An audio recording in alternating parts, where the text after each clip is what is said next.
What is going on, everyone? Claude Giroux is my uncle's brother. What a performance last night, and that's absolutely where we need to begin on this Friday morning. What a quick week. Flew by. We're already here. It's time to attack the day and attack the weekend. It starts on this Friday, though, pretty quickly. Popped up here. Am I fired up for Bryce today? See, I got all juiced up last time, and I got all worked up for nothing. Knowing Joe Girardi stated it during the broadcast yesterday, at least it makes me feel a little bit better about things. Yes, I am excited for Bryce Harper. I'm super stoked. I can't wait. I mean, I also can't wait for this first sip of coffee, first cup of coffee too, may I add.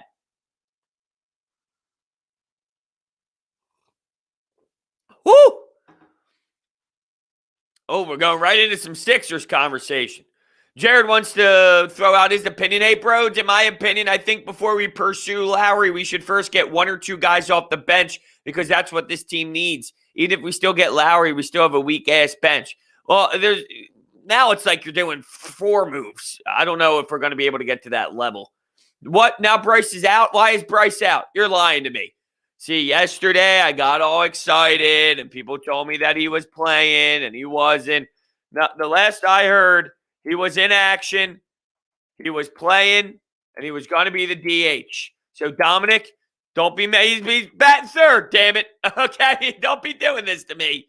This is what we got. McCutchen, Didi, Harper, Segura, Knapp, Miller, Joyce, Quinn, Anderson on the bump. Dude, I got way too excited for Matt Moore yesterday. I saw some great work. Matt Moore's curveball, nice little breaking ball in the first inning, had a beautiful changeup, mid-80s swing and a miss on the outside corner of the plate. I was like, here we go, Matt Moore. Japan or Major League Baseball? What league is this? Because he was doing that out in Japan last year. It looked like that's where he was yesterday. Unbelievable. I mean, when Mickey Moniak's hitting two bombs, that's how you know it's an embarrassment of the other team. Look, Reggie McLean was on the mound, by the way. Reggie McLean.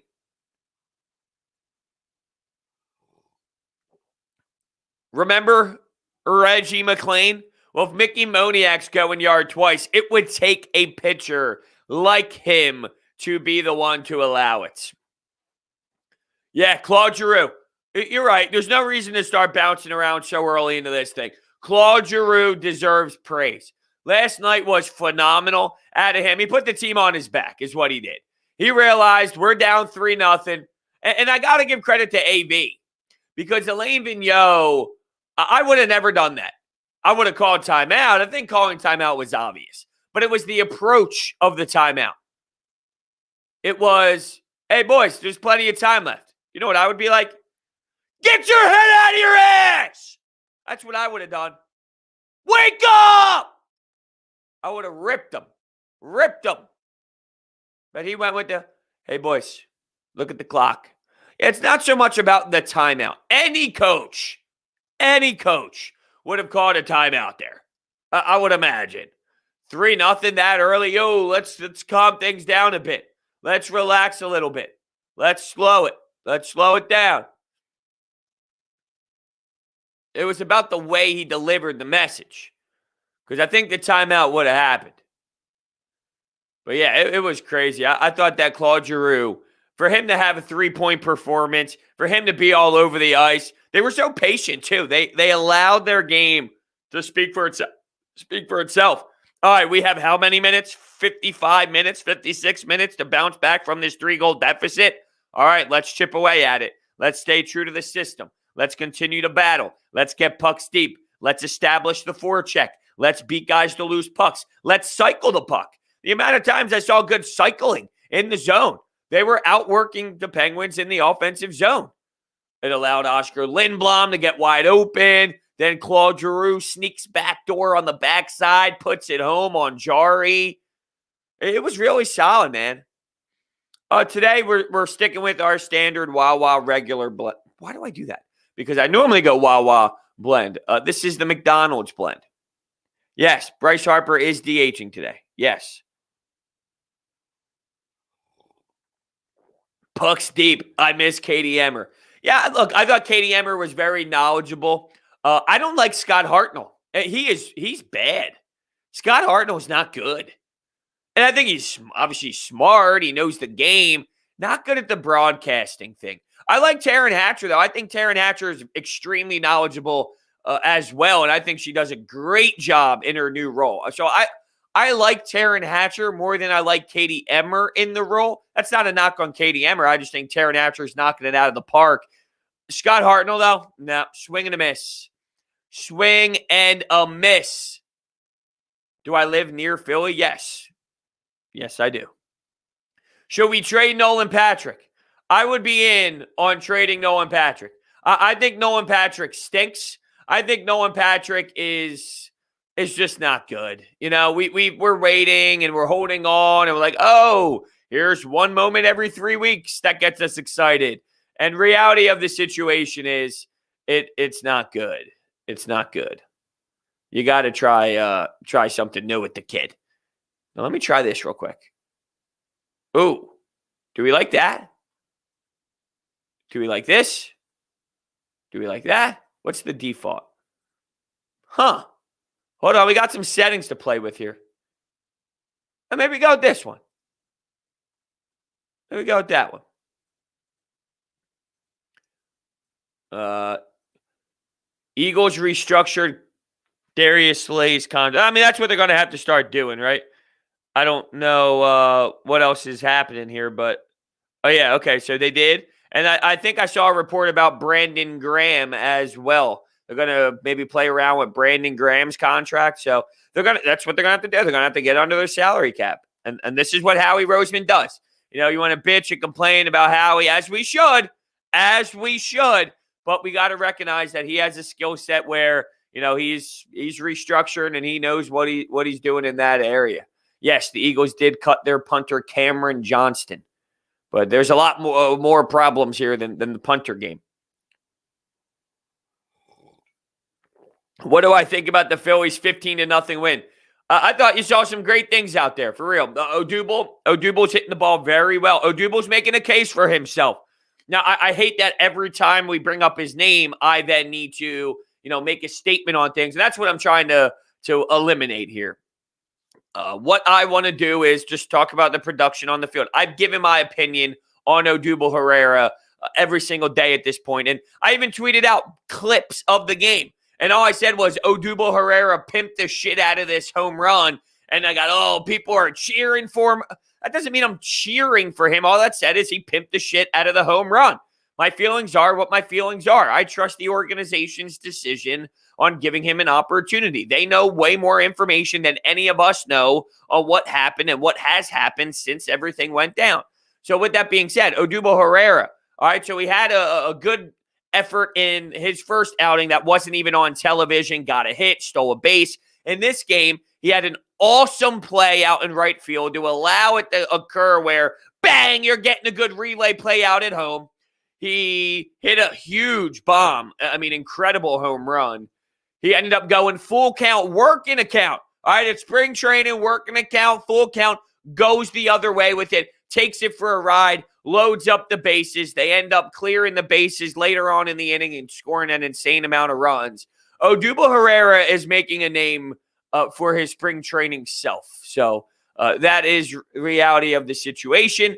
And if he continues to play this way, I think it's going to be hard for them to not have him playing. Although this is just spring training. And because you do it against stiffs out on the bump in the middle of spring, spring training, in the beginning of spring training, it doesn't mean that it's going to relate to when Garrett Cole is on the mound or when you're playing the Atlanta Braves in July. So Howie survived just to get us under the cap, and then they'll fire him. Maybe that is the case, and I'm okay with that. I think they need a new, fresh look. I think they need a new, fresh perspective. But I also understand having someone here who works the cap very well. Also, I don't want Howie Roseman here. I want to change. I really do.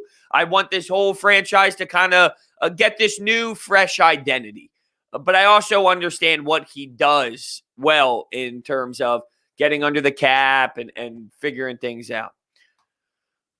Dominic wants to know my thoughts on Nick Siriani. The problem is we just don't know.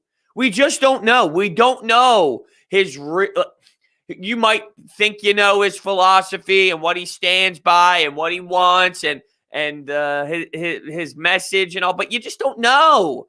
You have no track record to really bounce this off of, other than when he was coaching in other areas, when he wasn't the top guy making big decisions. So you can just base it off of, okay, what did Frank Reich and the Colts do?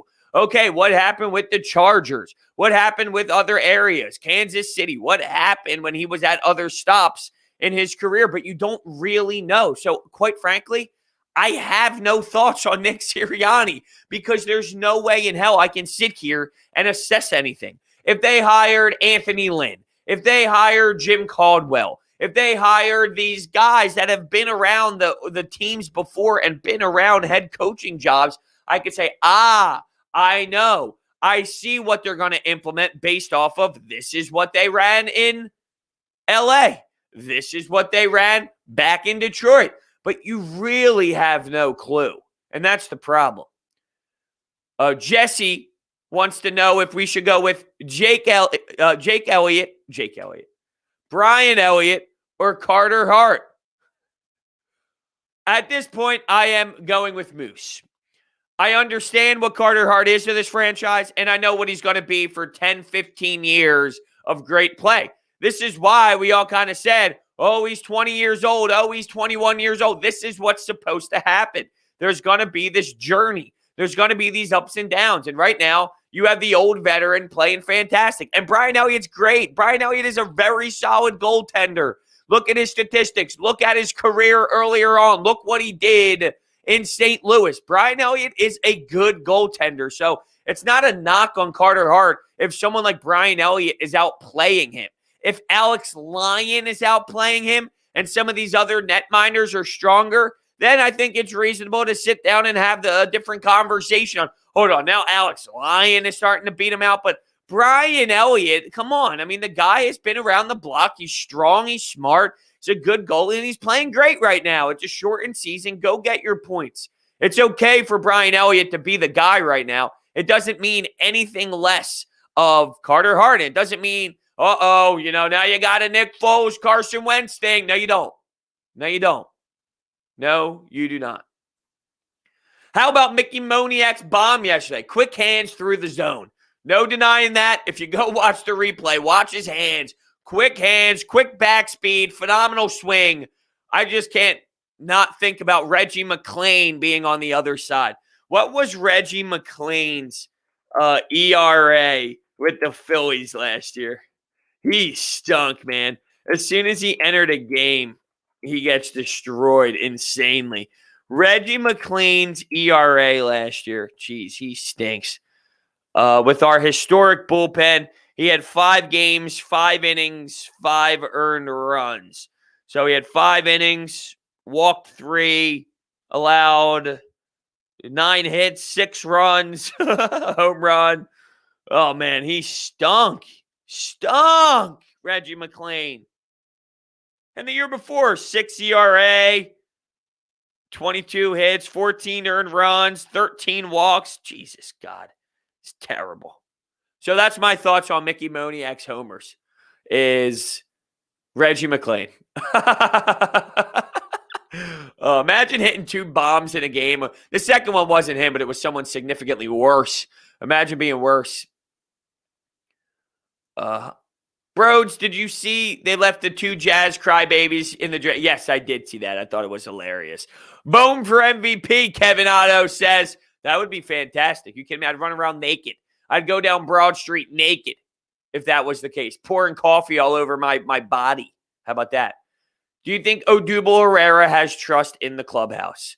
I think Odubel Herrera is going to continue to earn his respect. Reese Hoskins is a vocal voice in that room. He has come out a few times now and talked about it to the media via Zoom about how, look, he said he talked to us. It was positive, but he's going to have to earn some trust. And I do think that The Phillies wouldn't just throw this in there if they didn't truly believe that the end goal would be something that could be manageable. So, hearing Reese talk about it, hearing Reese say that he's come up, he's talked to us, he's acknowledged the situation.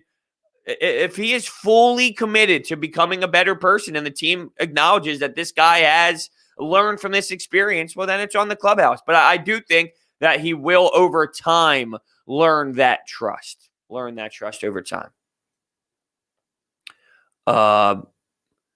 Hey, Hunter, remember that time Mickey Moniak hit 2 home runs? Yes, remember that time when it was the 3rd game into spring training?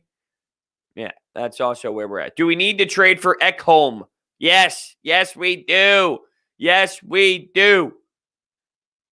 Any plans for the weekend? 70 degrees tomorrow in South Dakota. Great day for a walk outside.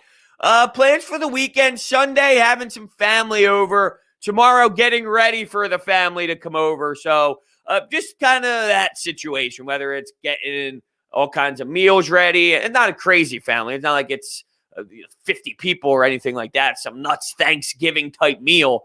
But we're having some family over for a little bit of like a surprise baby shower and all. So just kind of getting ready for that. But I don't know what the weather's going to be like around here. I'm not good with the whole, hey, let's check the weather concept. Maybe that's something I should get used to as that's a big part of life. Jake says, I love our bats. Really hope our pitching isn't complete trash past Wheeler and Nola in the bullpen. Don't forget about Zach Eflin. Don't throw Zach Eflin out. Zach Eflin's going to be a stud. I really think we're going to see a breakout Zach Eflin season. I really do. You saw Kinsler, by the way, with a fantastic inning. Pretty pumped up for him. Mitchell, there's some intrigue by Mitchell, who's giving you 95, mid-90s, throwing it by. So I'm pretty getting sucked into this bullpen. I hate myself because this bullpen might not be as good as I think it is, and I'm getting sucked into it. Would I build a team around Bohm? Well, I think we're getting a little carried away from ourselves, right? Kid's going to be a nice player, and he's going to be a stud, but now we're building insane teams around him. I mean, we've seen half of a season. That's not enough of a sample size. We've seen limited action out of the kid. I think he's fantastic, though, but I'm not ready to say like franchise build-arounder like a Mookie Betts or a Bryce or a Mike Trout. I mean, can he be that? Sure. I think the ceiling is that. And I don't think everyone has that type of ceiling, but I don't know if I can sit here today and say, yes, you know what? Yes, that's the guy right now. Christopher, do you believe that Captain Claude should continue going back to center? Well, I think after that type of game, yes, right? After that type of game, yes, until maybe it slows things down. But if you're looking for a spark and if you're looking for this team to continue a ride, well, if you saw something work so well, you got to do it. And I really loved everything about Claude Giroux last night. Very determined, very focused, the patience, and I love the body language and the facial expressions. I think all that matters with the captain. And when he ends up having that type of performance and he's waiting by the bench when everyone's going back into the locker room and he's giving fist pumps, just that face of like, fuck yeah. Just that face of like, fuck yeah, after every fist pump, after every glove tap. I just love that facial expression out of the captain. It's like, yes, I did that. That was my job. I did what I was supposed to do. Let's move on to the next night. Fellas. Follow my lead. Get on my back. That's the exciting part. Fran says, I find it hilarious that Moniak is 22. I know, and after yesterday, you're hearing people say, well, some guys are a little bit slower in developing. Nowadays, you got players that are in the league at 19 years old demolishing homers off Garrett Cole. I'm sorry, a home run off Reggie McClain. I can do that. I can hit a homer off Reggie McClain. And I'm not trying to knock the kid, all right? But people getting a little carried away with what we saw yesterday. Do you watch spring training every year? And look, I know I'm excited for Odubel's home runs, and I'm excited for Bohm's home runs, and I get excited in there in spring training. But it's different. I've seen them do it at the MLB level. I've seen Mickey Moniak trip over his damn feet just like I'm tripping over his damn name when he's out in left field and can't even catch a fly ball. Do I plan on going to any games? It all depends on pricing and that type of situation. Because from what we were talking about the other day, some of these tickets are aggressively expensive, and Flyers tickets are $300. Probably not, right? Probably not. So it depends. I want to scroll back down to the bottom because I got so high up that now I'm like really far away. So, who is my favorite Flyer? It's Joel Farabee. It's Claude Giroux, but if it's not the captain, Claude, it's got to be Joel Farabee for sure. Got to be Joel Farabee.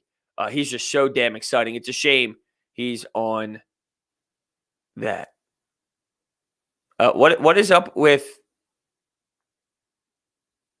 No, I'm sorry. Did I make it seem when I said baby shower that it was for anything work? It's a surprise baby shower for somebody else in the family. I was not making it seem as if I was having a child. If I did, I apologize. That is not the case. Not yet. Not yet. Where are we here? I'm trying to figure out. Oh, wow. Now that I'm scrolling through some of the comments I missed, and excuse me. I'm sorry. Let's get back on track here. Yes, they did restructure Slay's contract, and this is what you're going to see.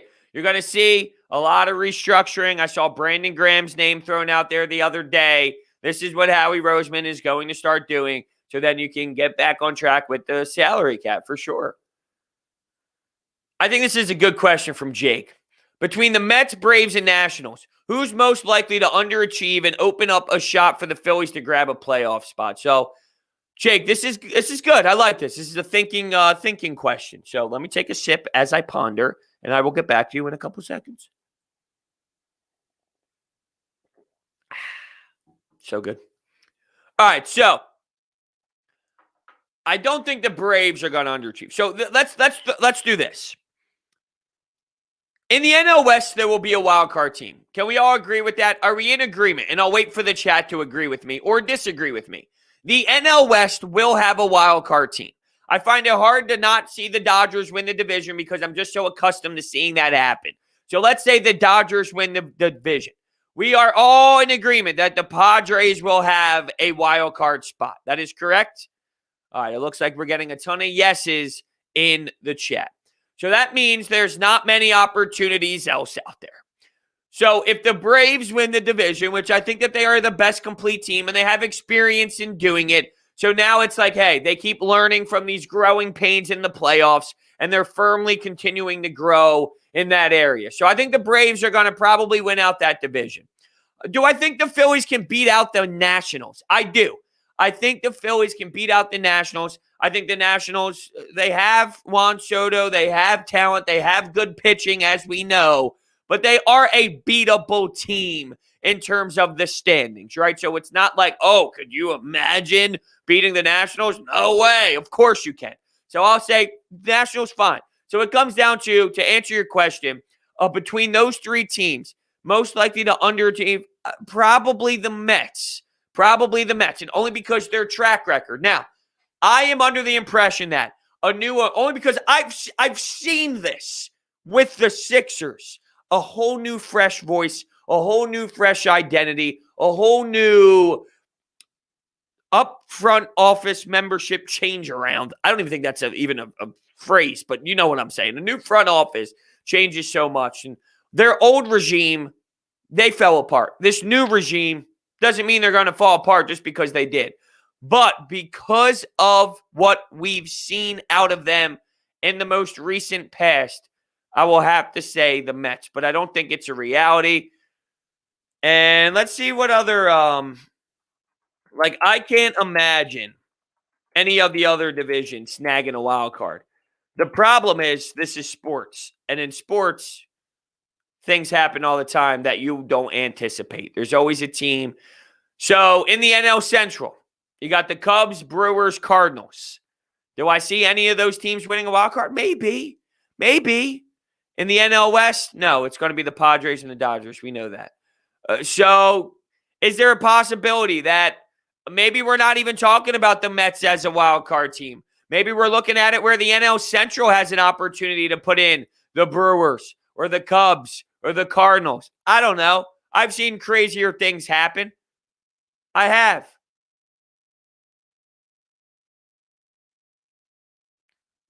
Yeah, the Brewers just got, I know, the NL Central is bad. I know. But every year, that my point was with saying that is something new happens every year. A team starts out insane and you don't think that they will. Like there's always something. So I'm just saying, would it be the craziest thing in the world if the Brewers ended up making a wild card and the Cardinals won the division? I'm with you though. I understand that.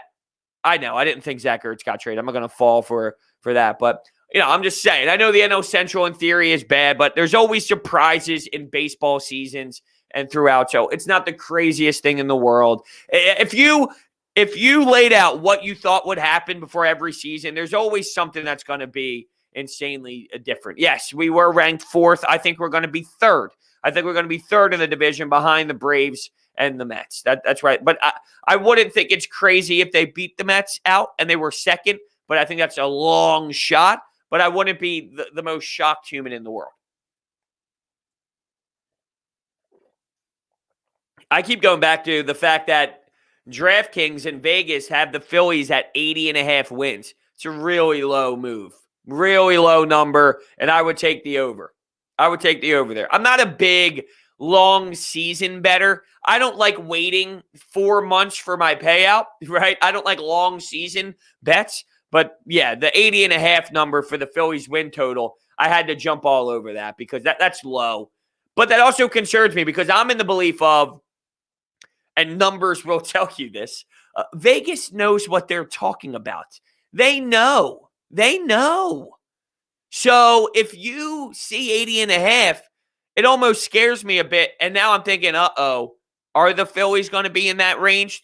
It seems a little outrageous. It seems a little low. But when Vegas has a number, they're most likely on that number for a reason.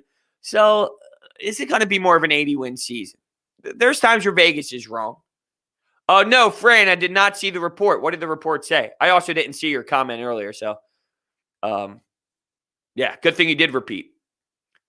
Do I think the Mets are overrated? I don't think they're overrated. I think they're getting your standard buzz when so many moves are made. When you're the Mets and you move on from the ownership that you had and Brody Van Wagenen and all that, and you get Steve Cohen, this vocal guy, then he's involved with some stocks mess, and you get Francisco Lindor, and you're getting Carrasco, and you're getting this guy and that guy. When you make all these moves, yeah, you know what? The hype that they're getting makes sense. I think they're not getting overhyped. I think they're getting standard hyped. Right? I mean, they acquired big players. They acquired big guys. They acquired big names. And they made such a huge culture shift. And their big names are talented players. So, I think they're just getting naturally, normally hyped, if that makes sense. Ryan asks if I watch UFC. If so, who do you have for the main event? So I like this because I am new into UFC. But I am starting to learn it a lot more. I am definitely more involved and engaged in UFC than I ever have been. And I am now I am stoked for this. I'm stoked for this main card. It's going to be epic. I'm super excited. My problem with it is I still need to learn, and I think I explained this before, but I'll do it again. I need to learn the storylines behind the people. So some of these fighters, I know who they are, and I know where they stand now, but I don't know about their last 5 fights. I don't know about their last 6 fights. I don't know who they fought before, which tells a story in some of these fights that they're doing now, right? So they fought them before and it was super close and went 3 rounds and it was a knockout. And now it's okay, well, that happened last time. What's going to happen this time? What's the adjustment? So I'm more engaged and I know the fighters now, which is the first step. And I'm trying to dive back and learn more about who they are, what they once did. And that all adds to the UFC events, but I don't miss any pay-per-view events anymore. I'm fully engaged in every pay-per-view event, which is a huge start in learning, right? It can't just happen all at once. So I am fairly new at UFC, and I'm excited to kind of allow that to continue to grow. Eagles have had conversations with Seahawks for Wilson. This could start getting very interesting. I did not see that report. We know their love and their fascination with Russell Wilson. That's why they drafted Jalen Hurts. They drafted Jalen Hurts because, well, it reminded us of Russell Wilson. We didn't want that to happen again. We let Wilson slip before. We couldn't do it once more. So that's just crazy. It's hard for me. This is where I'm having the issue, though. Seattle's not letting him go. You're not letting him go. You're not trading him. Well, and if you counter with the player, if the player demands one, I don't think Russell Wilson's demanding out of Seattle right now. Maybe there were some bumping heads involved. I don't think he's ready to demand out of town. Oh, by the way, I want to go to Philadelphia, one of the worst places to be right now. Yeah, I want to go play with Nick Siriani, a guy that nobody knows, with a GM that's ready to get booed out of town with no wide receivers. You know, I just find that hard to believe. So, for whatever that means.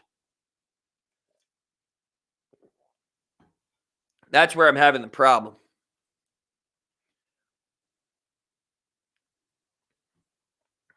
Just a typical Eagles move. Let's rebuild, but let's get Russell Wilson. Silly. Well, I mean, look, Fran, if they can get Russell Wilson, I think that I am not against getting Russell Wilson. I think that change, like you get a quarterback to that level, well, your rebuild, it's quicker than you think. It's the NFL.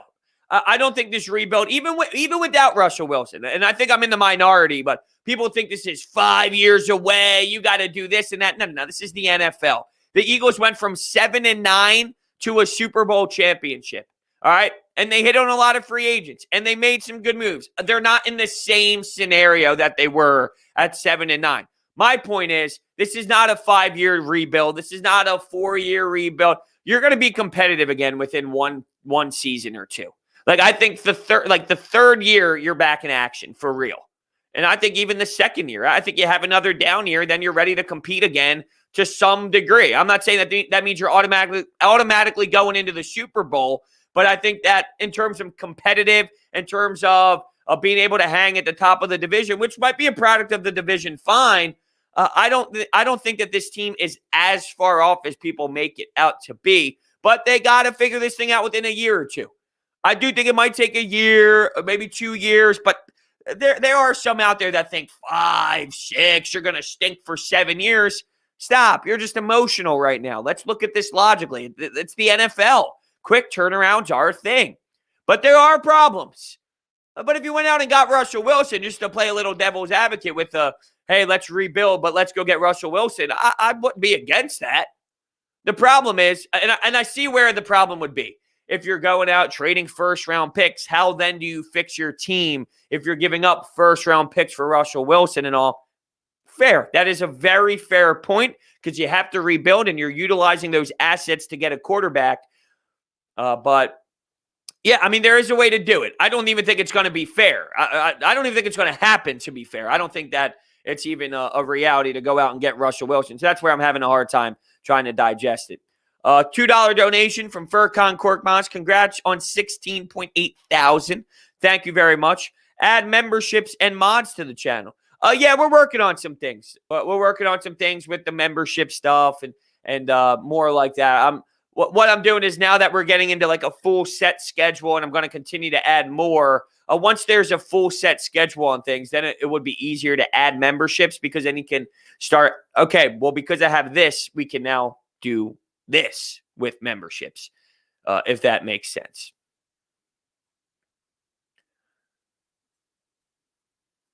Where are we here? Please convince Johnny to come to Philly. There's only so much I can do, my friend. Only so much I can do. Although they're going through some coaching changes out there in Calgary. Big bomb drop last night.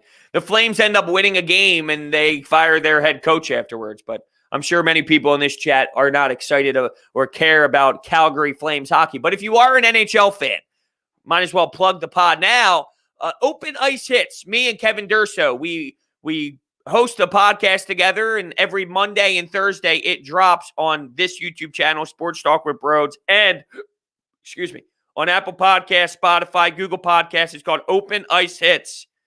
We talk all around the NHL. Johnny Gaudreau is our weekly guest. He comes on weekly. He gives us a nice little quick interview about the week that just happened in Calgary. So I'm sure this week will be interesting. Hey, your coach got fired, John. What do you think? So it'll be a good interview for sure. If you're a hockey fan around the league, make sure you check that out. Why didn't Cork Moss make the All-Star game? Because he stinks. Yeah, that's why.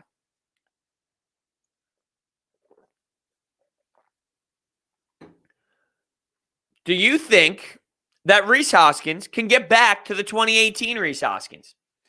I think Rhys Hoskins is this. Rhys Hoskins will give you extreme highs, and he's going to give you extreme lows. And some might say, well, welcome to baseball, Brodes. But I will say, yeah, there's a difference, though, of going through ups and downs in a baseball season and then the extremes that Rhys Hoskins is going to go through. I think that's just what he is. He's going to be the ice cold guy and the on fire guy. And you're going to have to live with it. And that's going to have to be a reality of the situation.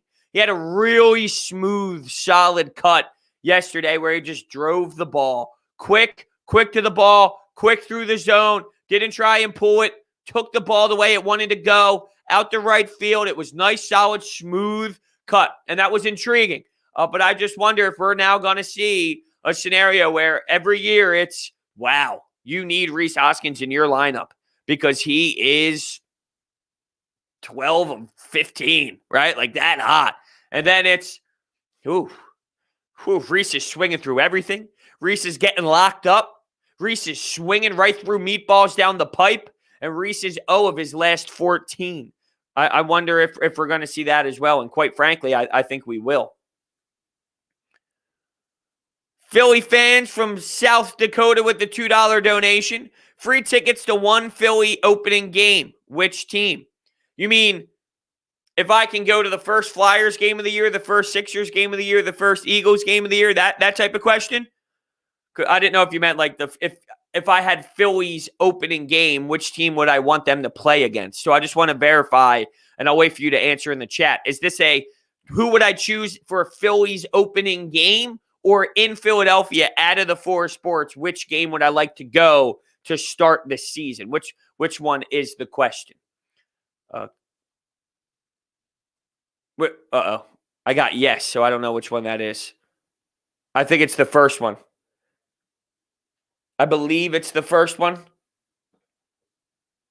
I'll wait for the verification, though, as I take a beautiful sip of this coffee that's going through my veins and giving me that energy that I need. You know, when you get the shakes because you're drinking coffee? I'm going to go with the Phillies. I think there's nothing better than opening day.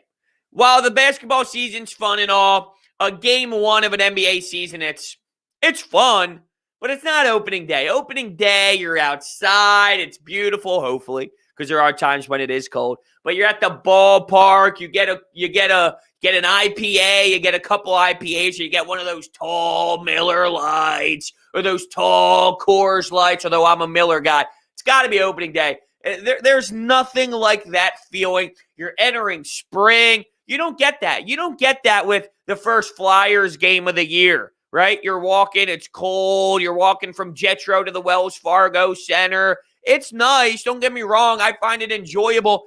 Look, Eagles opening day, you're juiced up. The problem is with that, and I like going to Eagles games, but you miss out on Red Zone. I love Red Zone. You get to sit on the couch, watch all the other action. As much as I love Eagles games, I hate missing what's going on around the league because it's football. Everybody has the Red Zone on one TV, Eagles on the other. I got to go opening day, man. Opening day, it's just beautiful. Yeah, you're right. Spend like 80. TK421 says spend like $80. Yeah, you're right on 2 beers. 2 beers and a hot dog. Yeah, that'll be $92.65. Huh? Excuse me? The hell? McCutcheon's solo shot 2 years ago was beautiful. Now, I went to that opening day. I was at that opening day. And the line was so long to get in. And they only had like 2 lanes open to walk through to get scanned. It was ridiculous. I missed it. We heard the rise of the crowd. There were thousands of us bullshitting, booing the people work. Boo! Because they had 2 lanes open when there were 6 possible lanes.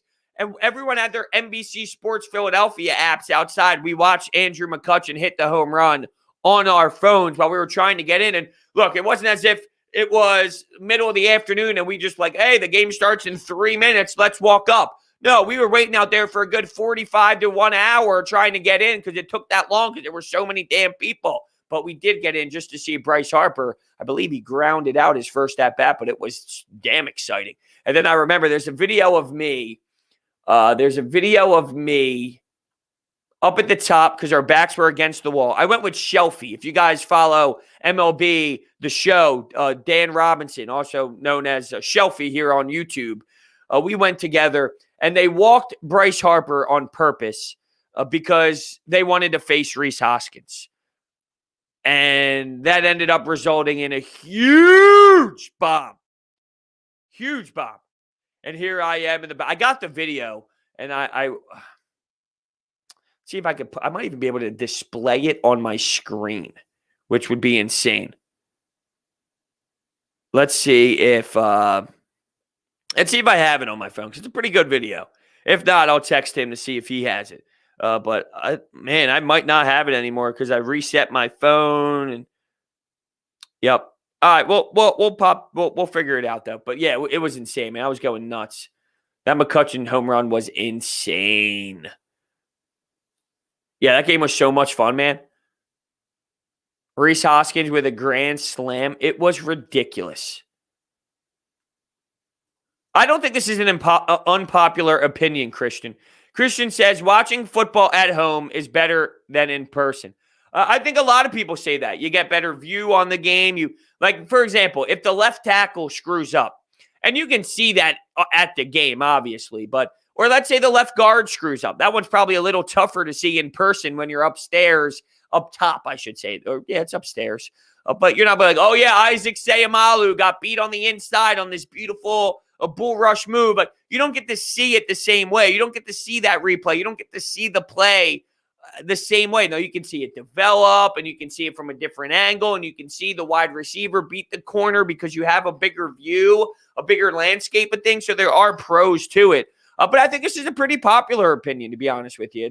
It's you don't go to the game for the X's and O's and the like, hey, I'm dissecting what's going on. You go for the atmosphere. When you watch on TV, you can get a little bit heavier involved in dissecting the game to that level. As a fan, that is. As a media member, of course, it's a different scenario. Crab fries? Of course, crab fries. It's a no-brainer, crab fries. It's a no-brainer. I remember that post-game pod. You were waving the towel. Do I still have that towel? Maybe I could do this. Maybe I can do, let's see. Phillies, let's go. Phillies opening day. Let's see if I can find the video. Oh, my God. The first video that pops up. Philadelphia Phillies bullpen blows it again against the Mets. 7.17 ERA. Bryce Harper, 2 homers. Next one. Rant. Phillies swept in doubleheader against the Nats. Brandon Workman blows. Rant. Phillies split red series. Gabe Kapler's clueless. Oh, here's the opening day one. Phillies crushed the Braves on opening day. Rhys Hoskins grand slam. Now, is there a way for me to be able to... Oh, that's an ad. I don't want to play that. I think I can share my screen. But I wonder if the audio can come out and play as well. Let's see if it's something I can do. Oh, come on with all these ads. Really? All right, here we go. Jesus. All right. Can I share my screen? Let's see. Share screen. Sharing screen is easiest with 2 monitors. Some screen share audio. Check box. Can I share the screen?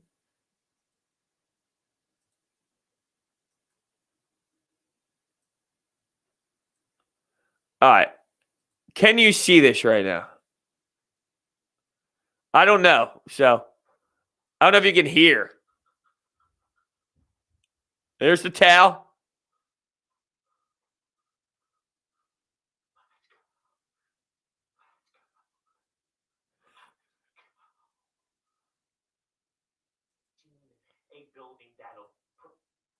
Well, things have changed. Things have definitely changed. That was just the beginning. Oh, you can't hear it. Ah, damn. You can hear me right now? Yeah. So no audio, but amazing video. Yeah, that was. It's crazy though how things have changed, man. That was March 28th of 2019. It's 2 years ago. Crazy where we are now compared to that.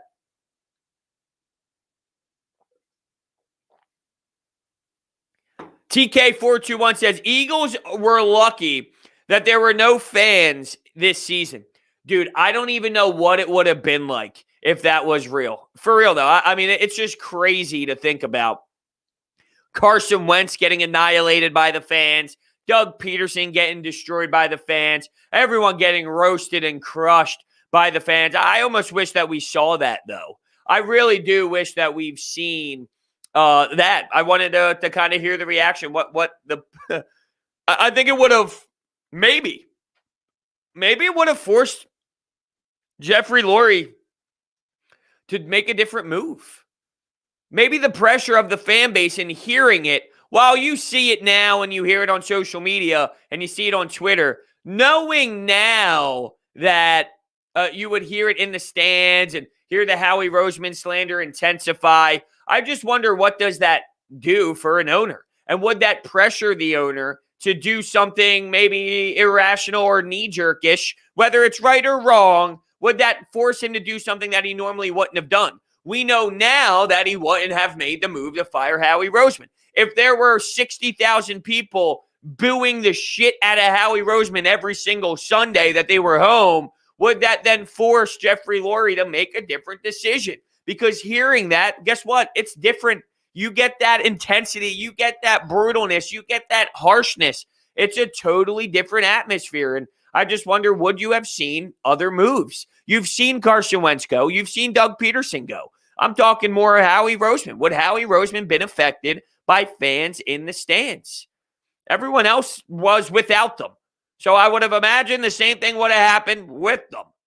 Now, though, would the pressure have been on Lurie more? And with fans now becoming in play, maybe this season's big for that. Maybe this season's very telling for the future of Howie Roseman. I can hear the fire Howie chants. Yes, yes. Could you imagine 60,000 people on the same page at the same time, delivering the same message? Fire Howie the whole time. Nonstop. 2 hours. They would do it. Oh, there's no doubt that they would do it. It would be a no-brainer. All at the same time. Should the Eagles have kept Andy Reid? It was time. It was time.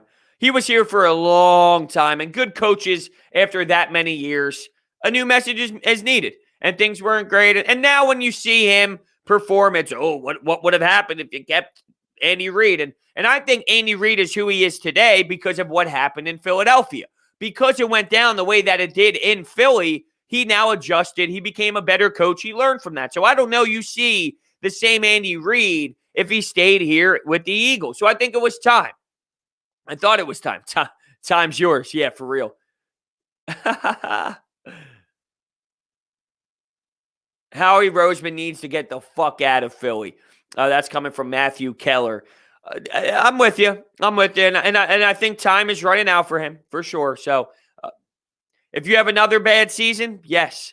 But here's where I have the problem. I think people are rooting for the Eagles to suck so Howie Roseman can get fired, instead of looking at it as, well, maybe they're good. Maybe the Eagles are better than you think, and then that means Howie Roseman isn't as bad as you think. Like, people would rather have Howie Roseman suck so they can be right than Howie Roseman be good like he was in 2017 and then the franchise be good, right? I'd rather Howie Roseman flip everybody off, say, screw you, this team is actually a good team, and turn this thing around. I don't think that's going to happen, but I'm just saying, I want that to happen. I want this team. What if this team goes 7-9, 8-8? And right now, everyone thinks that they're a 3-win team. Well, if they go 7-9, that's a good season for what you think their expectations are, right? So that would mean that, all right, if you go 7-9 next year, well, maybe you're in play to go 9-7, 10-6 the following season because of the cap space and being able to maneuver pieces. People would rather be right about Howie and have this team fail than say, oh, you know what? Maybe Howie Roseman isn't as bad, and maybe he can figure he's in a bad stretch of his tenure as GM, but he's had good stretches. And if he can pop out of this bad stretch, go on one of his good tears. There was Howie season for a reason. That was a thing created by the fan base. If he snaps out of it, you'd rather that happen. And that's where I think I have the problem, right? How many years do you think it'll take for the Birds to be a Super Bowl contender? So this is where I stand on this. In 2017, you never thought they were Super Bowl contenders. No one said after that 7-9 season, you know what's going to happen? The Eagles are going to win a Super Bowl. No one. And if you did, you're the guy that says it every year, and you were heartbroken every single year. So this whole oh, you're a true Super Bowl contender, the years we thought that, they failed. The years we didn't think that, they won the Super Bowl. So I don't think it matters of going into a season thinking they're a Super Bowl contender or not. I think that just kind of happens naturally as the season plays out. When do I think that they're going to be better than what they are? A year or two. And in a year or two, they could be in the same situation like they were in 2017, coming off of a 7-9 season, and they can make a run. That's all. That's all. See, this is where I have the problem. 25 plus years, Matthew Keller says. You probably would have said the same thing after 2016. After 2016, someone would say to you, when's the next time the Eagles are going to actually be a contender? You'd say 25 years. Well, reality was the next season. Well, Gabriel, they're definitely rebuilding. It's a mix between a retool and a rebuild. It's a mix between the two. It's not strip it down entirely, but it's more of a, hey, we got to get significantly younger.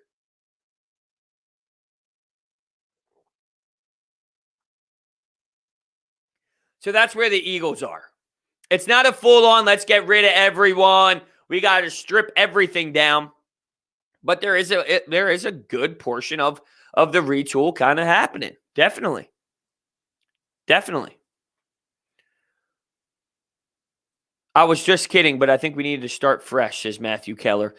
We do. We do need to start fresh. I understand. We definitely need to start fresh. I'm here for a new environment, for sure. Our team is old. We need to get some new faces. I'm with you. But I value, though, because I was asked this on the Sports Bash before I left, and we were talking about the mentality of this franchise. And would you want to be, as a fan, would you rather everyone be gone? And I know this is hypothetical. I'm not factoring in, the dissection of the contracts and what this means for dead money and all that. But let's say you get rid of Fletcher Cox, Brandon Graham, you get rid of your faces of your defense, you get rid of some older guys, and you really strip things down. And you commit to this younger concept, and you get these new picks, you get draft picks. You really literally are saying, we're going to go with a build through the draft philosophy, get super young, but we're going to suck. It'll be like the Cincinnati Bengals. It'll be these 2-win seasons, 3-win seasons, and then we're going to get all these draft picks, and we're going to go that way. Or would you rather stick with Brandon Graham, stick with Fletcher Cox, and rebuild still through the draft, but be competitive? Instead of 2-3-win seasons, it's 6-win seasons, it's 7-win seasons, it's 8-win seasons, and you're still battling. Now, it's different than the Sixers because some might tie the process to this. This isn't basketball. This isn't the NBA. The NBA, you need a Joel Embiid. You need a Ben Simmons. In the NFL, you don't need that. Look at the weapons they won the Super Bowl with. Nice pieces, nice players, veteran players. Alshon, Torrey Smith, veteran players, but not Ben Simmons and Joel Embiid worthy talent. It's not the NBA. It's the NFL. Different. So I think there's value in my guy. I'm trying to figure out who's my franchise quarterback or not in Jalen Hurts, going in each week knowing with this mentality, we're going to win this week. We are going to win this week. We have a chance to win. We're going to compete for the division. If you go with the strip it down entirely approach, now your mindset with the new philosophy with the head coach And the new identity with all these young coaches are, we're going to lose, and we're okay with losing. I don't want that to be what my coach thinks every single week. We're okay with losing because we're retooling. I don't want that. I want him to be engaged. I want him to be dedicated to trying to win. When you go into work and you know, all right, well, we can be 3-win season this year. That's different than going and going, I have to win the division or this city's going to boo the shit out of me. I want that stress. I want that pressure. I want them thinking it has to be done because it brings out the true character. It brings out the true professional in the person when that is what is expected compared to, hey, you know what will be nice if we have a 2 or 3 win season this year. I'm okay with that. That's where we have some problems.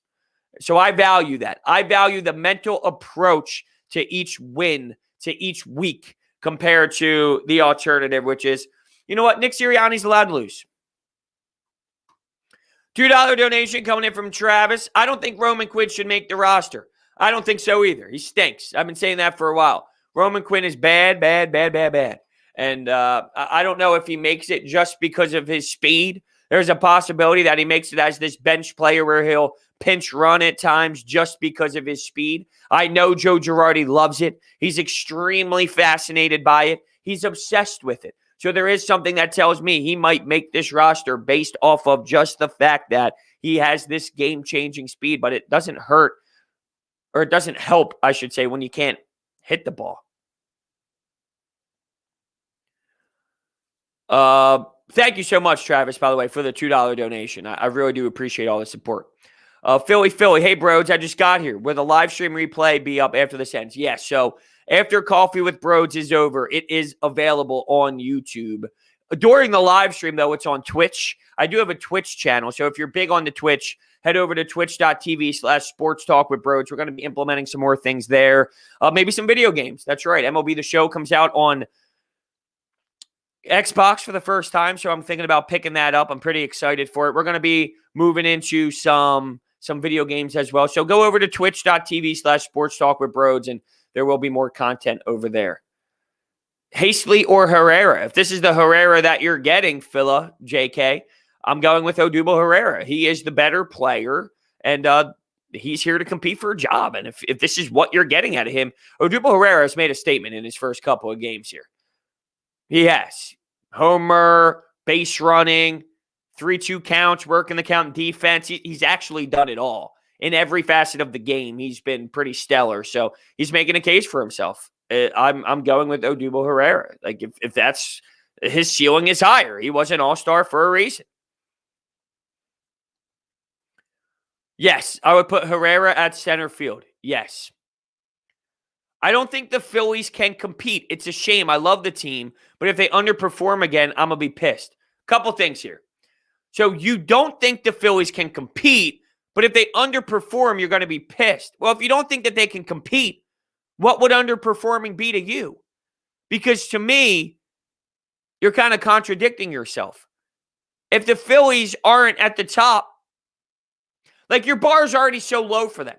You don't think the Phillies can compete. So that means your bar is what? 75 wins? And then you say, if they underperform, I'm going to be pissed. Well, if they underperform out of 75, how much more? You know what I mean? They're like, what? Where's your bar?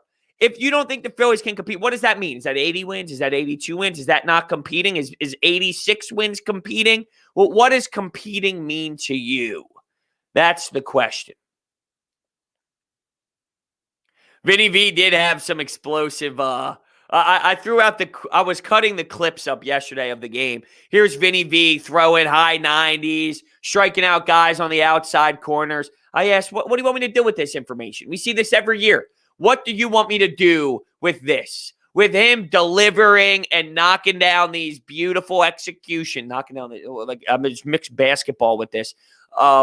But just drilling the outside corner and throwing Vinny V type stuff. What do you want me to do with that? So SB comes back in. I don't know. They get hype and never live up to it. They have all these big names and can't win. But are they getting that much hype this year? I think everyone realistically looks at this division and goes third. I think what we have, our expectations is an exciting season, but not a playoff season. We are going to be entertaining. You're going to be engaged. You won't have the most historic bullpen in the history of baseball, second most historic in baseball. It'll be fun and entertaining, but I don't think anyone's expectations are. I think everyone's ceiling, if you're going to be extremely optimistic, is wild card. And I think that that's reasonable. I think that's a bit of a reach, but that's a reasonable reach. No one's going out on a limb saying they're going to win a championship. So I think the expectations are reasonable. Fun season, enjoyable season. Ceiling is a wild card. Gonna be engaged. I think that's the ceiling, the standard ceiling. I think that that's fine. So look, with that being said, we have done our hour show, 9 a.m. to 10 a.m. Coffee with Brodes, daily during weekdays. So for the next 2 days, no live streams in the morning, but we will be back on Monday. I appreciate all the support. Coffee with Brodes has been just fantastic. It's been everything I could have imagined it being and more. So it's because of you. Thank you guys so much for listening to Coffee with Brodes this morning. And we'll see you on Monday for Coffee with Brodes. But I'll be seeing you throughout with podcasts as we have some games, Flyers games, Phillies content. There'll be a Phillies podcast out this weekend. So just keep your eyes out. See you guys next time.